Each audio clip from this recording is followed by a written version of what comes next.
وكفى وسلام على عباده الذين اصطفى أما بعد فأعوذ بالله من الشيطان الرجيم بسم الله الرحمن الرحيم۔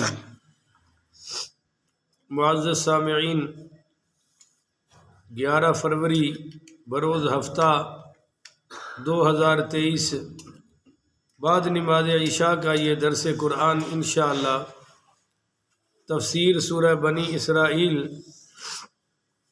آیت نمبر 59 اور آیت نمبر 60 پر مشتمل ہے۔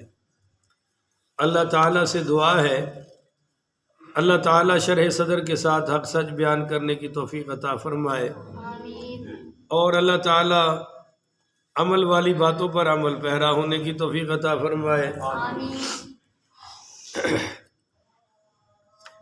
سامعین، یہ جو آیت نمبر 59 ہے اس کا پہلے شان نزول سمجھ لیں۔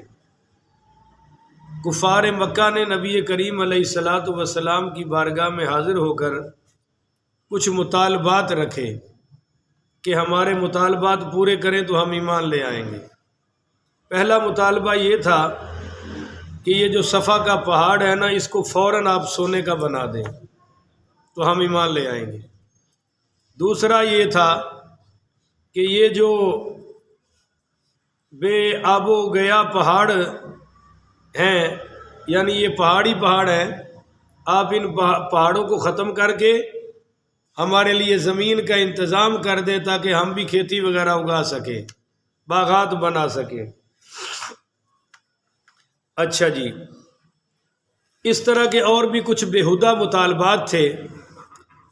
جب یہ مطالبات انہوں نے حضور پاک صلی اللہ علیہ وآلہ وسلم کے سامنے رکھے تو جبریل امین فوری آ گئے، کہنے لگے یا رسول اللہ صلی اللہ علیہ وسلم، اللہ تعالیٰ فرما رہا ہے کہ اگر آپ چاہیں تو ہم فوراً ان کے سارے مطالبات پورے کر دیتے ہیں، پر ایک کنڈیشن ہے، اگر پھر بھی یہ ایمان نہ لائے تو ان سب کو نیست و نابود کر دیا جائے گا، ان کو پھر ایک لمحہ بھی مہلت نہیں دی جائے گی، اب جیسے آپ کہیں۔ تو میرے نبی کریم صلی اللہ علیہ وآلہ وسلم نے فرمایا لا بلستانی بہم، آپ نے فرمایا کہ نہیں اے میرے رب، ان کو مہلت عطا فرما دے، ان کے مطالبات پورے نہ کر، کیونکہ مطالبات پورے ہو گئے، یہ ایمان نہیں لائیں گے تو پھر برباد ہو جائیں گے۔ تب یہ آیت نازل ہوئی کہ وما منعنا ان نرسل بالآیات، کہ نہیں روکا ہمیں اس بات سے کسی چیز نے کہ کفار کی تجویز کردہ نشانیاں ہم ان کو دے دیں، ان کے منہ مانگے مطالبے پورے کرنے سے ہمیں کسی چیز نے روکا، الا ان کذب بها الاولون، ہاں اس بات نے روکا ہے کہ جھٹلایا تھا ان نشانیوں کو پہلوں نے، یعنی جو ان سے پہلے بڑے گزر چکے ہیں نا کفار، وہ بھی منہ مانگی نشانیاں مانگا کرتے تھے اور اللہ دیتا تھا، مگر وہ پھر بھی ایمان ہے۔ تو اس لیے اللہ کہتا ہے میں ان کے منہ مانگے مطالبے پورے نہیں کر رہا کہ یہ بھی ایمان لانے والے نہیں ہیں، اور پھر جب وہ کوئی قوم ایمان نہیں لاتی تو تباہی ہوتی ہے۔ کیسے؟ وَآتَيْنَا سَمُودَ النَّاقَةَ مُبْصِرَةً، ہم نے دی تھی قوم سمود کو ایک اونٹنی، مبصرتاً، جو نظر آنے والی نشانی تھی، فَظَلَمُوا بِهَا، تو انہوں نے اس کے ساتھ بڑا ظلم کیا، یعنی اس کی کوچے کاٹ دی، اس کو شہید کر دیا۔ تو اللہ کہتا ہے پھر میں نے ان کو سب کو تباہ و برباد کر دیا، اس وجہ سے ان کے مطالبے پورے نہیں کر رہا کہ ایمان تو انہوں نے لانا نہیں، الٹا میری عذاب کی بھٹی میں یہ شکار ہو جائیں گے، چڑھ جائیں گے۔ وَمَا نُرْسِلُ بِالْآيَاتِ إِلَّا تَخْوِيفًا، اور ہم نہیں بھیجتے ایسی نشانیاں مگر لوگوں کو عذاب سے خوف زدہ کرنے کے لیے۔ اللہ کہتا ہے میں ایسی نشانیاں بھیجتا نہیں ہوں کہ پہاڑ سونا بنا دوں، پہاڑی سے اونٹنی نکال دوں اور یہ ایسا چشمہ جاری کر دوں، کیونکہ سب سے بڑا معجزہ نبی کا وجود ہوتا ہے، خود نبی معجزہ ہوتا ہے۔ تو جس نے ایمان لانا ہو اس کو کنڈیشن رکھنے کی ضرورت ہے، تھوڑا سا بول دے، اس کو شرائط رکھنے کی ضرورت ہے۔ اب بعض بے وقوف کہتے ہیں پہلے پیر کو آزمائیں گے پھر بیعت کریں گے، وہی پیر اللہ والا ہے، تجھے آزمانے کی کیا ضرورت پڑی ہے؟ تو ہاتھ پہ ہاتھ دے دے، انشاءاللہ اللہ تجھے فیض عطا فرما دے گا۔ اور بعض وہ بے وقوف بھی ہیں جو کہتے ہیں اللہ یہ کام کر دے پھر 5 ٹائم نماز پڑھوں گا۔ تو اللہ کو ایسے مطالباتی نمازیوں کی ضرورت نہیں ہے نا۔ سانو تو ہے نا جی، سانو تو لوگ دھمکیاں لا دیتے ہیں، مولوی صاحب انج کرو گے تو اسی انج ہوں گے، مگر اللہ کہتا ہے میرے آگے کوئی اف بٹ یو وائے رکھنے کی ضرورت ہے، سیدھے سیدھے تم میرے غلام ہو، میرے بندے ہو، آؤ بندگی کرتے جاؤ، اجر لیتے جاؤ۔ بعض لوگ بڑی اللہ تعالیٰ کے ساتھ شرطیں لگا رہے ہیں، اللہ تو اتنا دے تو پھر میں اتنا دوں گا، اللہ تو میرا یہ کام کر دے پھر میں تیرا یہ کام کر دوں گا۔ پیچھے جہاں سے میں آیا ہوں ایک لڑکے کی بیوی روٹھ گئی، نئی نئی شادی ہوئی تھی اس کی، اس نے کہیں اس کو تھپڑ وغیرہ مار دیا، چلی گئی۔ وہ روزانہ 1800 مرتبہ درود شریف پڑھا کرتا تھا کہ بیوی آ جائے، 5 ٹائم نماز، تہجد اور لمبے لمبے تسبیح تلاوتیں۔ مجھ سے پوچھے شاہ جی کوئی وظیفہ دے دو میری بیوی آ جائے۔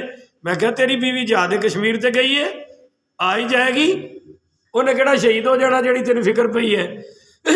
نکاح ہو گیا، اب اس نے کہاں جانا ہے تو صبر کر لے۔ نو جی لمبے لمبے تسبیح، قدرت خدا کی صلح ہو گئی، اور جس دن صلح ہوئی انہیں نماز ہی چھڑ دیتی، تسبیح تو دور کی بات ہے، مسجد میں آنا ہی چھوڑ دیا۔ گلیوں میں ملے تو میں کہا ہونے بس آ گئی جی، اللہ کا فضل ہے، صلح ہو گئی۔ میں کہا اللہ نو بھی مطلب واسطے ہی پکار رہا سی۔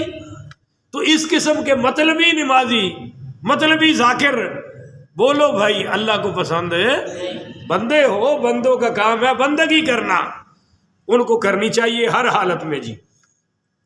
اگلی آیت ہے جو آیت نمبر 60 ہے، وہ بڑی کمال کی ہے۔ وَإِذْ قُلْنَا لَكَ، یاد کرو جب ہم نے کہا تھا آپ کو کہ اِنَّ رَبَّكَ، بے شک آپ کا جو رب ہے نا، احاطہ بالناس، لوگوں کو گھیرے میں لیے ہوئے ہے۔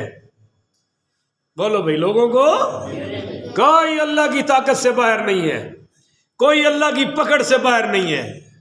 دیکھو ترکی والوں کے ساتھ کیا ہوا، شام والوں کے ساتھ کیا ہوا، مصر والوں کے ساتھ کیا ہوا۔ اللہ پوری امت مسلمہ پہ رحم فرمائے۔ وہ کہتے ہیں، مجھے نہیں پتا کہ کیا حقیقت ہے، افضل بھائی زیادہ جانتے ہوں گے، وہ کہتے ہیں کہ جس سائنسدان نے یہ وارننگ جاری کی تھی کہ ترکی پہ زلزلہ آنے والا ہے اور آ گیا، اس نے یہ وارننگ بھی جاری کر دی ہے کہ پاکستان اور انڈیا میں بھی ایسا زلزلہ آنے والا ہے۔ پر دیکھو لوگوں کا اللہ کی طرف کوئی دھیان نہیں ہے، وہ تیار بیٹھے نے آنا ہے تو آ جائے، سانو کی ہے۔ تو اللہ کہتا ہے میں نے تمہیں گھیرے میں لیا ہوا ہے، تم میرے گھیرے سے باہر۔ ایک بہت بڑے اللہ کے ولی گزرے ہیں، انہوں نے اللہ کی محبت میں ایک جملہ کہا، دوستو بڑی توجہ سے سننا۔ وہ کہنے لگے یا اللہ میں تیرا عاشق ہوں، تیرا بندہ ہوں، تو جیسے چاہے مجھے آزما لے، میں تیرے ساتھ شکوہ نہیں کروں گا۔ اللہ نے ان کا پیشاب بند کر دیا۔ اب وہ تو ایک آدھا دن گزرا تو جان کو بن آئی۔ اب آپ کو پتہ ہے خدا نخواستہ کسی کا پیشاب بند ہو جائے تو کیا قیامت آتی ہے۔ تو ان کو بعد میں سمجھ آیا کہ بھئی اللہ تعالیٰ کے ساتھ شرطیں لگانی جائز ہے، اور اللہ تعالیٰ کو ایسے دعوے کرنے کے تو آزما لے بے شک میں تیار ہوں، نہیں نہیں نہیں، بس اللہ تعالیٰ کے آگے جھک جانا ہی سب سے بڑی نیکی ہے اور سب سے بڑا کمال ہے۔ لہذا انہوں نے پھر معافی مانگی، توبہ کی، اللہ تعالیٰ نے ان کو شفا عطا فرما دی۔ تو اللہ فرما رہا ہے کہ وَإِذْ قُلْنَا لَكَ، یاد کیجئے میں نے آپ سے کہا تھا، اِنَّ رَبَّكَ، کہ آپ کا جو رب ہے نا، احاطہ بالناس، لوگوں کو گھیرے میں لیے ہوئے ہے۔ وَمَا جَعَلْنَا الرُّؤْيَا الَّتِي أَرَيْنَاكَ إِلَّا فِتْنَةً لِلنَّاسِ، اور نہیں بنایا ہم نے اس نظارے کو جو ہم نے دکھایا تھا آپ کو۔ یہاں رؤیا جو معنی ہے نا، یہ خواب کے معنی میں، یعنی جو ہم نے آپ کو معراج پہ سب کچھ دکھایا، لا مقام پہ بلا کر اپنا آپ بھی دکھا دیا، وہ کیا ہے؟ الا فتنۃ للناس، وہ لوگوں کے لیے بڑی آزمائش ہے، یا فتنہ بمانا آزمائش ہے۔ آپ تھوڑا سا بولے تاکہ سمجھنے سمجھانے میں آسانی ہو جائے کہ آپ کا معراج پہ ایک گھڑی میں جانا آنا اور نبیوں سے ملاقات کرنا، امامت فرمانا، یہی رجب کا مہینہ تھا، اے میرے محبوب یہ لوگوں کے لیے بڑی آزمائش ہے۔ اب آپ کہیں گے آزمائش کیا ہے؟ پہلے تو میں نے بتا دیا نا، یہاں ابن عباس پڑھیے رضی اللہ تعالی عنہ فرماتے ہیں کہ رأیت بعینی رؤیتا و رؤیایا، اور حضرت ابن عباس نے فرمایا برؤیا ہا ہنا رؤیا عین، کہ یہاں رؤیا سے مراد عالم بیداری میں معراج فرمانا ہے۔ فتنہ بن گیا۔ مثال کے طور پہ حضرت ابو بکر صدیق نے تو فوراً نعرہ لگا دیا کہ جی حضور نے جو کچھ فرمایا ہے حق ہے، سچ ہے، اور ابو جہل کو مذاقی مل گئی بات، اس نے کہا لو جی ستے بھی تھے تے اٹھے بھی، اور راتوں رات ہو بھی آئے، اور مسجد اقصی سے بھی ہو آئے، آگے لامکہ سے بھی ہو آئے، ہمارا ذہن اور عقل اس بات ماننے کو تیار ہے نہیں ہے۔ تو الا فتنۃ للناس، یہ آزمائش ہو گئی۔ اب وہ بدبخت یہ سوچتے رہ گئے کہ ایک شخص، ایک ہستی کیسے ایک ہی گھڑی میں آ جا سکتے ہیں۔ انہوں نے یہ نہ سوچا کہ رب جو چاہے کر سکتا ہے، اگر رب کی طرف دھیان کرتے تو کوئی مشکل نہ آتی، جیسے سیدنا صدیق اکبر کو نہیں آئی رضی اللہ تعالیٰ عنہ۔ اچھا جی، دوسری آزمائش یہ تھی کہ وَالشَّجَرَةَ الْمَلْعُونَةَ فِي الْقُرْآنِ، اور آزمائش کا ذریعہ بنایا ہے ہم نے اس درخت کو جس پر لعنت بھیجی گئی ہے قرآن میں۔ یہ شجر ملعونہ یہ جہنم کا ایک درخت ہے جس کو زقوم کا درخت کہتے ہیں۔ عجیب بات یہ ہے کہ دیوبندیوں کے بہت بڑے عالم، بہت بڑے تکڑے، کراچی کے مفتی ظرف علی خان، انہوں نے تو فتویٰ دے دیا کہ یہ جو کیا اس کو کہتے ہیں، وہ لال لال یار اتنا نہیں سٹرابری، مفتی ظرف علی خان صاحب نے کہا کہ سٹرابری زقوم کا درخت ہے، اور یہی وہ زقوم ہے جو جہنمیوں کو جہنم میں کھلایا جائے گا۔